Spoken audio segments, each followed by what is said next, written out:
আপনি কি অসুস্থ? না আপা, আলহামদুলিল্লাহ আল্লাহ সুস্থ রাখছে।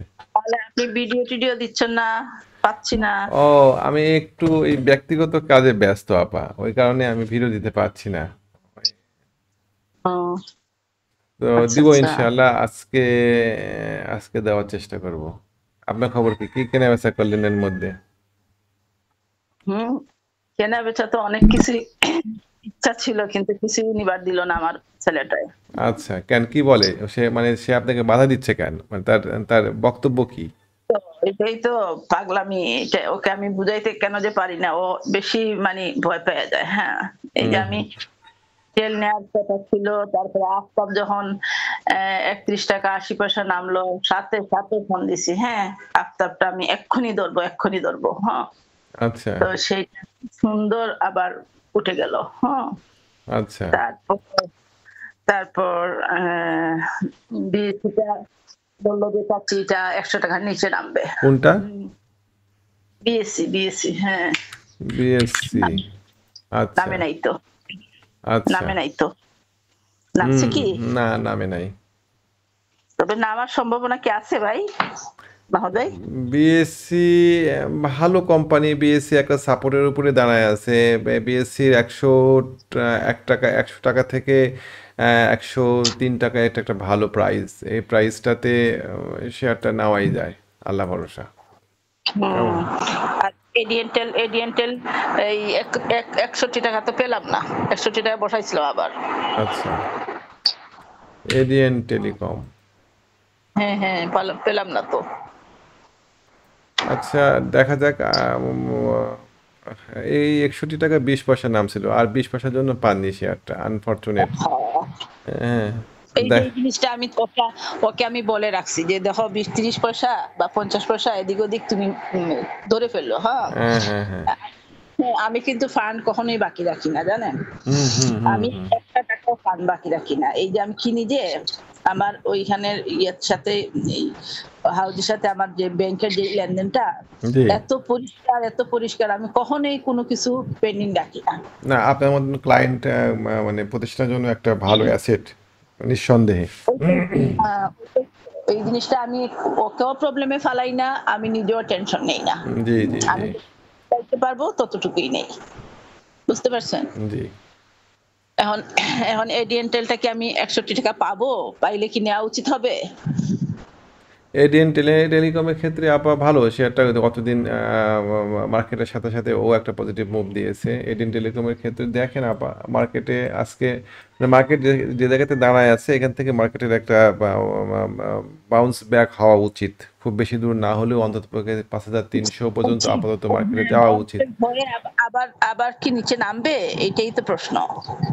আপা, মার্কেট তো নিচের দিকে নামতেই পারে, সেক্ষেত্রে আমরা স্টপ লস নিয়ে বেড়ে যেতে হবে এই জায়গা থেকে, কিন্তু এই জায়গাতে শেয়ারটা কেনা উচিত আমি মনে করি, কেনা যায় আর কি, কেনা উচিত না, সেটা। আমার তো এটা গন্তব্য, আমি গেলামই না। আমি এত সামান্য নিচ্ছি, এটা আবার স্টপ লস কি দিব আমি বলেন? হ্যাঁ।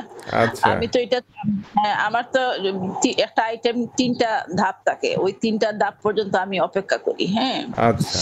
বুঝছেন? যেমন যেমন এখন আমার এই যে লাফার্স সিমেন্ট যেটা, এটা তো আমার আরেকটা ধাপ বাকি রইছে। ওইটা তো এখন আমি শুরু করি নাই। আচ্ছা। বুঝছেন? আরেকটা ধাপ এখন কবে ওই ধাপে যাবে এটা বুঝতে না, পারেন? আমি তো এটা আপনাকে লাফার্স দিতে মানা করেছিলাম, যে লাফার্স এই জায়গাতে একটা পজিটিভ ক্যান্ডেল না দিলে আপনি ৫৩ টাকাতে নিতে যাচ্ছিলেন। আপনি হ্যাঁ বলেন নাই, হ্যাঁ, হ্যাঁ বলেন নাই, আমি নেইও নাই। হ্যাঁ, আচ্ছা কিন্তু ডাউনে এসে কোন জায়গায় স্থির হবে ওইটা আমি জানতে চাচ্ছি। আচ্ছা। ডাউনে তো আসবেই, তাই না? লাফার্জের ক্ষেত্রে আপা, এ ধরনের ক্ষেত্রে আমরা যেটা করতে পারি সেটা হচ্ছে, একটু দেখি, ডাউনের ক্ষেত্রে আপনি এই শেয়ারটা ৪৯ টাকা ৬০ পয়সা, ৫০ টাকা এরকম রেঞ্জে আসলে পরে আপনি নিতে পারেন এই শেয়ারটা, আশা করি ও, আপনাকে এর নিচে আসবে ভোগাবে না। না। কাছাকাছি চলে আসে আপা, এখন চলে হচ্ছে ৫১ টাকা এর বিশ নিচে পয়সা আসবে না। হ্যাঁ, ৫১ ভাই, টাকা ২০ পয়সা, ৪৯ টাকা, এই নিচে আসবে না সেটা বলা যাচ্ছে না আপা, কিন্তু এটা একটা রিজনেবল প্রাইস, এটা একটা ভালো প্রাইস কেনার জন্য। কেমন? হ্যাঁ। হ্যাঁ, হ্যাঁ, হ্যাঁ। তো মার্কেটের যে অবস্থা, মার্কেট যদি আরো নিচের দিকে নামে তাহলে পরে তো এগুলো বসে থাকবে না, এগুলোর সাথে সাথে এগুলোও নামবে, কিন্তু এটা একটা ভালো যেহেতু প্রাইস। যেহেতু ৫২ টাকার ভেঙে ফেলছে, তাইলে কি ৪৮ টাকা আসবে না? আমি সেটাই আশা বলছি আর করছি। কি, যে ৪৯ টাকা একটা ভালো প্রাইস শেয়ারটা কেনার জন্য। ওকে, ওকে, কেমন? Thank you. হ্যাঁ। আর আরেকটা জিনিস জানতে চাচ্ছি, এই ইয়েগুলো, এই যে আপনার কি জানি এটার নাম? এই ভুলে গেলাম। এই যে এই অ্যাডভেন্ট ফার্মার কি মানে ১৪ টাকার নিচে যদি নামে কিনা যায়? অ্যাডভেন্ট ফার্মা, একটু সময় দেন আপা। ১৪ অ্যাডভেন্ট টাকার ফার্মা, নিচে নামলে কি কিনা যায়? অ্যাডভেন্ট ফার্মা 14 টাকার নিচে কিনতে চাচ্ছেন। অ্যাডভেন্ট ফার্মা যদি কিনতে চান আপা, তাহলে একটু ওয়েট করেই কিনেন। এই শেয়ারটা 14 টাকার দিকে আসলে পরেই কিনেন, এই জায়গাতে কিনেন না এখন। 14 টাকা রিজনেবল প্রাইস, 13 টাকা 90 পয়সা, 14 টাকা এরকম জায়গাতে রেট বসায় রাখেন, যদি পান খুব ভালো। জাস্ট আপনি, হ্যাঁ, আপনার কাছ থেকে আমি জেনে রাখতেছি, মানে আমি পজিশনটা মানে রেডি রাখতেছি যে আমি ভালো। কোন জায়গায় গেলে কোনটা আমি ধরতে পারি। হ্যাঁ, 14 টাকা একটা ভালো প্রাইস, শেয়ারটাতে নিতে পারেন। 14 টাকা থেকে হ্যাঁ, আপনি 14 টাকা থেকে আপনি ওই, ওটা তো আগেরটা নেয়াই ছিল। জি জি জি ১৪ জি, টাকা, বুঝছেন? হুম হুম হুম। তো ওইখানেও ১৭ টাকা ৬০ পয়সা গেছে, আমাকে আমার ছেলেটা বিক্রি করে দিল না। হুম।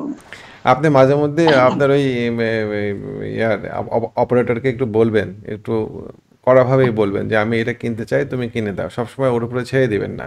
ওকে ওকে ওকে একটু, ছেড়ে দিই না তো। হ্যাঁ। ছেড়ে দেই না তো। আমি বলি, হ্যাঁ। বাট ও কি করে? ওর কারচুপিটা ও কি করে? ও আমাকে বাঁচাইতেই চায়, না, মারতে চায় না। ঠিক ও আছে। কি করে? মনে করেন আমি ১৪ টাকা বসাইছি। সে ১৪ টাকা ২০ পয়সা বসাবে। বা ১৪ টাকা মানে আমি মানে কিনবো যেটা ১৪ হ্যাঁ, টাকা ৪০ পয়সাই বসাইলাম। সে ১৪ টাকা ২০ পয়সা বসাবে। আরো ১০ পয়সা ২০ পয়সা বুঝতে কমাবে। পারছি হ্যাঁ? বুঝতে পারছি, ঠিক আছে, এটা ধরেন খারাপ আমি না। আমি ১৬ টাকা বিক্রি বসালাম। ১৬ টাকা ১০ পয়সা বা ২০ পয়সা। আমাকে জেতানোর জন্যই করে এটা। হ্যাঁ, কিন্তু আমি বলছি না, তুমি আমি লস যদি আমার হয় তাহলে আমি তোমাকে ব্লেম করব না। হ্যাঁ? জি জি জি জি তুমি, জি হ্যাঁ, তুমি আমাকে, আমি যে রেট চাই ওই রেটেই তুমি আমাকে বসাও। ওই যে কালকে পরশুদিন আমার হাসব্যান্ড বলতেছে যে তুমি ওকে শক্ত করে বলো। হ্যাঁ, তোমার কথা কেন শুনে না? হুম হুম হুম হুম। আমি আমি কই আমি শক্ত করে বলতে পারি না তো। আমার মায়া লাগে। হ্যাঁ। শক্ত করে বলতে পারি না। হ্যাঁ। তখন আমি বলছি, "না বাবা প্লিজ আমি এটা নিবো।" হ্যাঁ? তো নিবো যখন বলি তখন সিরিয়াস হয়। হ্যাঁ? তখন জি জি সিরিয়াস জি হয়। জি জি। তখন বলে আচ্ছা ঠিক আছে চাচি। তখন আমি এটা এডিয়েন্টাল আর বিএসসি টা এটা আমি মানে এক পায়ে দাঁড়ানো। হ্যাঁ, আমি এটা নিবো। সামান্য জি। হলেও নিবো। হুম। তখন এইজন্য এই ২ টা আইটেমকে তাকে আমি বিএসসি নজরে বিএসসি রাখছি। বিএসসির ব্যাপারে আপনার এত আগ্রহ কেন আপা? মানে কি জন্য বিএসসি নিতে চাচ্ছেন? বিএসসি ১০১ টাকা খুব রিজনেবল প্রাইস। কিন্তু বিএসসি নেওয়ার ব্যাপারে আগ্রহ কেন আপনার? মানে কি জন্য এই শেয়ারটা আপনার এত পছন্দ হচ্ছে? এটা আমি, হ্যাঁ, এটা আমি বিএসসি টা আমি শর্ট টাইম এর জন্য রাখবো না। এটা আমি একটু লং টাইম এর জন্য অপেক্ষা করব, বুঝছেন? জি, বিএসসি টা। জি। হ্যাঁ, আপনি যদি না করেন তাহলে নিব না। না আমি না আপনার যদি পছন্দ না হয় তাহলে আমি নিবেন না না। করছি না আপা। কিন্তু আমার আমার জিজ্ঞাসা হচ্ছে যে বিএসসি ভালো। বিএসসি ১০১ টাকার দিকে খুব, মানে এই প্রাইসটা খুবই ভালো প্রাইস। হ্যাঁ, এততে নিতে চাই। আমি চাচ্ছি ৯৮ যদি নামে। ৯৮ নামলে পরে শেয়ারটা আপা খারাপ হয়ে যাবে। তখন আবার আগ্রহ থাকবে না। কারণ ১০০ টাকার আচ্ছা নিচে তাহলে শেয়ারটা তাইলে তো নামা বাদ। ঠিক হবে না। হ্যাঁ? তাইলে তো নিবই না। আম তাইলে বাদ দেন। তো তাইলে আমাকে টার্গেট কোনটা বেশি মানে তাড়াতাড়ি গ্রো করবে? তো আপনার শেয়ারগুলো তো নিজে, আপনি যে শেয়ারগুলো বাছাই করেন সেই শেয়ারগুলো তো বেশ ভালো। যেমন আপতাবটো বাছাই করেছিলেন। আপতাবটো দেখা যাক আপতাবটো কতদিনকে সুন্দর একটা ক্যান্ডেল তৈরি করেছে। তো এটা আমি বরাবরই অনেক গেইন করছি ভাই। মাহমুদ হুম, ভাই, এটা আসলে কখনোই আমাকে লস দেয় নাই। হ্যাঁ? হুম, হুম, তারপরে আমি ডিভিডেন্ড ও খাইছি। ডিভিডেন্ড প্রত্যেকবারই কিছু না কিছু ডিভিডেন্ড খাই। হ্যাঁ? হুম, হুম, হুম, আফটার আমার কাছে মনে হয় না আমি কখনো লস খাইছি। লস খাইছিলাম ফার্স্টে যখন ১৬০ টাকা দামে যখন ছিল তখন লস খাইছিলাম। হুম, তখন তো ১০০ টাকার শেয়ার ছিল। ১০০ দামের শেয়ার ছিল যখন তখন লস খাইছিলাম। তারপরে আস্তে, আস্তে ওইটার প্রতি আমার বেশি ভালোবাসা ছিল। এভারেজ করতে এখন তো আর লস নাই কইতে হুম, গেলে। এই হুম, এই দামে সবসময় রাখতে পারি। ২৮ টাকা অনেক সময় কিনে ২৮ টাকা দামেও নিয়ে আসি। এখন কারণ এখন আমি যদি সেদিন, এখন আমার হিসাবে আপা, যেহেতু মার্কেটের খারাপ অবস্থা, মার্কেট যখন, যদি মার্কেট পজিটিভ টার্ন নেয়, আমার অতীতের অভিজ্ঞতায় দেখছি মার্কেট এরকম খারাপ অবস্থা থেকে মার্কেট যদি পজিটিভলি উপরের দিকে যায়, তাহলে পরে প্রথম আহ ২-১ দিন সব শেয়ারই বাড়ে। যেগুলো পড়ছে, যেগুলো ভালো শেয়ার, যেগুলো সাস্টেন করবে সেগুলোও বাড়ে, যেগুলো অতিরিক্ত পড়ে গিয়েছে সেগুলোও বাড়ে। তারপরে যখন মার্কেট একটু স্থিত হয়, তারপরে এরকম মানে পড়া থেকে যখন মার্কেট উঠে ২ দিন বাড়ার পরে, পরে ১ দিন ১.৫ দিন বা মার্কেট পড়ে, তারপরে যে শেয়ারগুলো ভালো হবে বা সামনের দিকে আগাবে তখন সেগুলোর মুভ শুরু করে। কেমন? এটা আমার দেখা আর কি। সেই জন্যই কি করতে হয়? সেই জন্য ম্যাচুরড শেয়ার যদি থাকে, তাহলে কিন্তু শেয়ার সেল ওই করে দেওয়া সময়টাই, উচিত। হ্যাঁ। ওই সময়টাই কিছু মানে 50% 60% ছেড়ে দিতে হয়। হ্যাঁ, হ্যাঁ, হ্যাঁ, তো হ্যাঁ। ওই জিনিসটাই করি। কিন্তু আফতাবটোটা মানে যেই টার্গেট আমি মাথায় সেট করে রাখছি, ওই টার্গেট আমার এখনো যায় নাই। এইজন্য আমি এটার প্রতি আমি ওইদিকে তাকাই না। যখন আমি ডাউন দেখি, যেমন সেদিন যে ডাউনটা দেখছিলাম, ও ভয় পেয়ে গেছে, বুঝছেন? হুম, হুম। ও ভয় পেয়ে গেছে। আমি বলছি, তুমি আগে খোঁজ নাও নিউজটা কি? কি নিউজ আসছে? কেন হুম। এটা হুট করে হলো? এখন জি। চাচ্ছি কোনো নিউজ নাই। আমি আচ্ছা। বললাম, আচ্ছা ঠিক আছে। নিউজ যদি না থাকে তাহলে তুমি ৳৩১ বসাও। হুম, হুম, হুম। হুম, হুম, হুম। ২০,০০০। পরে আমি বলছি, না, ২০,০০০ দরকার নাই। যদি আটকে যায় তাহলে আমার টাকা তো দিতে হবে। তুমি ১০,০০০ বসাও। আচ্ছা। হুম, ১০,০০০ বসাও। এই ১০,০০০ টা বসাইছিলাম। কিন্তু দেয়নি। ৳৩১ তো গেল। ৳৩২ থেকে ঘুরে গিয়েছে শেয়ারটা। দেখা যাক। ৳৩১ পর্যন্ত মানে দেখছিলাম স্ক্রিনে। তারপরে আর আর আর নিচে আসে নাই। আমার আমার আমার প্রাথমিক টার্গেট আফতাবটাতে ৳৪২ পার করতে পারলে এটার পরবর্তী টার্গেট আর উপরে। কেমন? আল্লাহ হুম, ভরসা, হুম। দেখা যাক কি ওই হয়। জন্যই বসে আছি। কারণ আমি গত বছর তো দেখলাম তো, ওর খেল দেখছি তো গত বছর, মানে আমি এত মানে বেশি উৎফুল্ল ছিলাম এটাকে নিয়ে। গেইনও করছি। খুব মজা হুম, লাগছে। মনে হচ্ছে যে, মনে হয় এই মানে মন ভালো হওয়ার জন্য অনেক মজার একটা খেলা। হুম। বুঝছেন? গত বছর মনে হইছে, হ্যাঁ, যে কারো যদি মন খারাপ থাকে তাহলে মন ভালো হওয়ার জন্য অনেক মজার একটা খেলা ওই সময়টা ছিল আমার আমার জন্য, বুঝছেন? আচ্ছা, আচ্ছা, খুবই আচ্ছা। আনন্দিত ছিলাম। হ্যাঁ, খুব মজা লাগতো। মানে আজকে ১০,০০০ কিনছি, ম্যাচুরড শেয়ার আছে তো, কালকে বাদ দিয়ে পরশুদিন বা কালকেই আমি দেখা যায় যে, আজকেই দেখা যায় যে ওই ১০,০০০ থেকে আমি ২০,০০০ ৩০,০০০ প্রফিট করে ফেলছি। বুঝছেন? জি, জি, হুম। জি, জি, জি। এরকম একটা খেলা চলছিল গত বছর। কিন্তু এই বছর এই খেলাটা এখনো শুরু হয় নাই। জানি না হবে কিনা। ওই ওই অপেক্ষায় আছি। ওই অপেক্ষায় আছি। আর ফেক ডিল নিয়ে কি করবেন? ফেক ডিল তো আমি চাইছিলাম ডাউন হইলে আরো নিবো। আপনি বলেন তো কিছু? পেগ ডিলের ক্ষেত্রে আপা ডিভিডেন্ড আসছে, ডিভিডেন্ড মানুষের পছন্দ হয়নি। একটা সাপোর্টের উপরে শেয়ারটা দাঁড়ায় আছে। হু, হু। যারা কিনেছিলেন ম্যাচুর ডেটে ৳১৯ ৳৬০ ৭০ ছেড়ে দেওয়ার একটা সুযোগ সে অনেকক্ষণ দিয়েছিল। এখন আজকে শেয়ারটা হয়তো হ্যাঁ, হ্যাঁ। পজিটিভ হবে। পজিটিভ যদি হয় তাহলে ৳১৯ ৬০ ৳১৯ ৭০ গেলে পারে যারা বের হয়ে যেতে চায় তারা বের হয়ে যাবে। আর আমি বের হতে চাই না তো, আচ্ছা, আপনি মাহমুদ ভাই। আপনি যদি বের না হতে চান তাহলে পরে ৳১৯ ৳১৮ ৩০ ভাঙলে পারে না, শেয়ারটাতে। আমি চাচ্ছি ৳১৭ র নিচে যদি নামে তাইলে আমি নিবো আরো। আচ্ছা, সেম, ঠিক সেম আছে। তাই। ওকে। সেক্ষেত্রে আপা আপনি হুম, একটু ওয়েট করেন। যদি ও ৳১৮ র নিচে নেমে যায় তাহলে পরে আরেকটু নামার সুযোগ তৈরি হবে। সেক্ষেত্রে আপনি ৳১৬.৫০, পাবো? ৳১৬.২০ এরকম রেটে আপনি শেয়ারটা পাবেন। তখন আপনি শেয়ারটা বাই দিয়েন।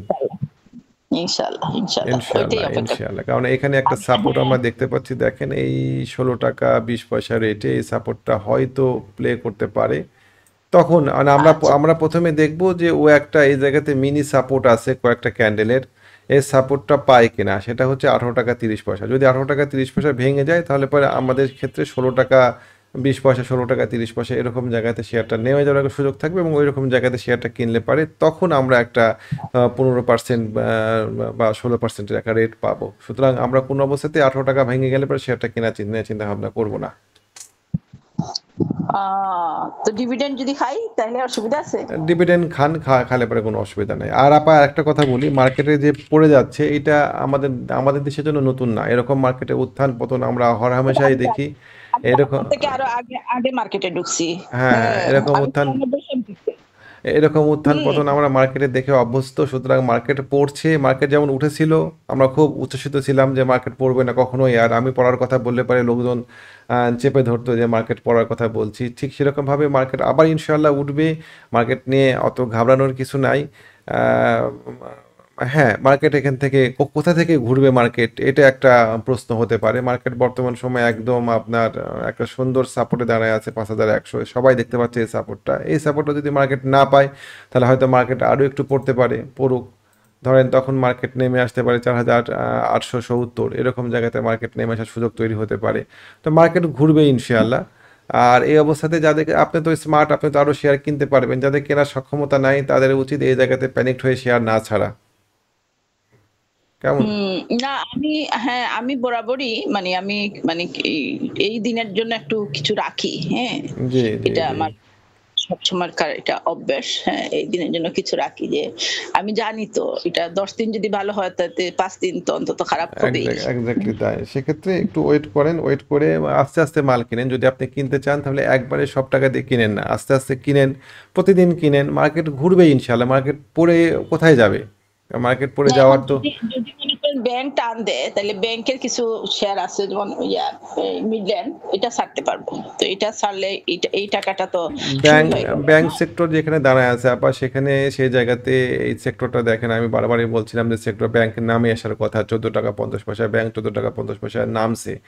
এখন 14 টাকা 50 পয়সায় ব্যাংক নামার পরে ব্যাংক যদি আরো নিচের দিকে নামে, 14 টাকা 50 পয়সার নিচে যদি ক্লোজ দেয়, তাহলে ব্যাংক আরো পড়ার জায়গায় আছে। ব্যাংক যদি আরো পড়ে তাহলে ইন্ডেক্সও আরো পড়বে। আশা করি ব্যাংক সেক্টর এখান থেকে একটা সাপোর্ট দেওয়ার চেষ্টা করবে, অন্ততপক্ষে ইন্ডেক্স ব্যাংকের যে সেক্টর, সেই সেক্টর তাই বলছে যে 14 টাকা 50 পয়সা 14 টাকা 60 পয়সা এই জায়গা থেকে ব্যাংকের একটা মানে না পারুক, অন্ততপক্ষে ব্যাংক এই জায়গাতে উঠানামা করবে কিছুদিন, এবং এটা করলে পারে মার্কেটে স্টেবল হবে, প্রথম কথা। দুই নম্বর কথা হচ্ছে ইন্স্যুরেন্স সেক্টর, যেগুলো নিয়ে আমরা ব্যবসা করি না সাধারণত। ইন্স্যুরেন্স সেক্টরটাতেও প্রাইজের কিছু উঠানামা, আমরা অন্ততপক্ষে এই সেক্টরটাকে 42 পর্যন্ত নিয়ে যেতে পারি। যদি সেক্টর 42-এ যায়, ধরেন এখন সেক্টর 37 বা 38ই ধরেন, 42 মানে কি, সেক্টর 4 বাড়া মানে অনেক বাড়া। মানে সেক্টরে 4 পয়েন্ট বৃদ্ধি পাওয়া মানে অন্যান্য সেক্টরের যে বিষয়গুলো, সেক্টরের অধীনে যে শেয়ারগুলো আছে সেই শেয়ারগুলোর একটা ভালো মুভমেন্ট হওয়া।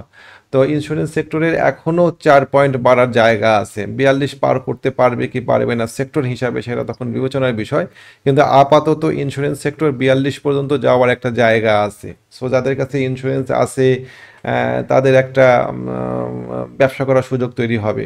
কেমন? লাইফ ইন্স্যুরেন্সটা দেখিনি আমি, লাইফটা দেখি। লাইফ ইন্স্যুরেন্স একটু, আমার কর্ণফুলী ইন্স্যুরেন্স আগে ছিল, কিন্তু আচ্ছা খুব ভালো লাগে এই ইন্স্যুরেন্সটা। এবারও নিতে চাইছিলাম, আচ্ছা 26 টাকা যখন ছিল তখন নিতে চাইছিলাম, তখন ওইটা না নিয়ে মালেক নিয়েছিলাম তখন 23 টাকায়। আচ্ছা। হুম, আমার কাছে 26 এই মুহূর্তে লাইফের থেকে জেনারেল ইন্স্যুরেন্স সেক্টরটাকেই বেশি ভালো লাগছে, যে এমনি ইন্স্যুরেন্স। আর ফিনান্সেরটা আমার দেখা নাই, ওটা আমি দেখছি দাঁড়ান। সুতরাং যাদের কাছে যারা ইন্স্যুরেন্স নিয়ে ব্যবসা করে তাদের সামনে এখনো সেক্টরে 4 পয়েন্ট মুভ দেওয়া জায়গা আছে। হুম, ফিনান্সটা হুম। একটু দেখি। ফিনান্স ফিনান্স ফাইন্যান্সিয়াল ইনস্টিটিউট, ফিনান্সটা অতটা ভালো লাগছে না। এই কোম্পানিগুলো এখন ইন্ডিভিজুয়ালি দু একটা শেয়ার যদি বাড়ে। মিউচুয়াল ফান্ডের অবস্থা কি দেখেন? ফিনান্স বাদ দেন। হ্যাঁ, না, ফিনান্স ভালো লাগলো না। ফিনান্সটা মিউচুয়াল ফান্ড, ফান্ডের অবস্থা কি?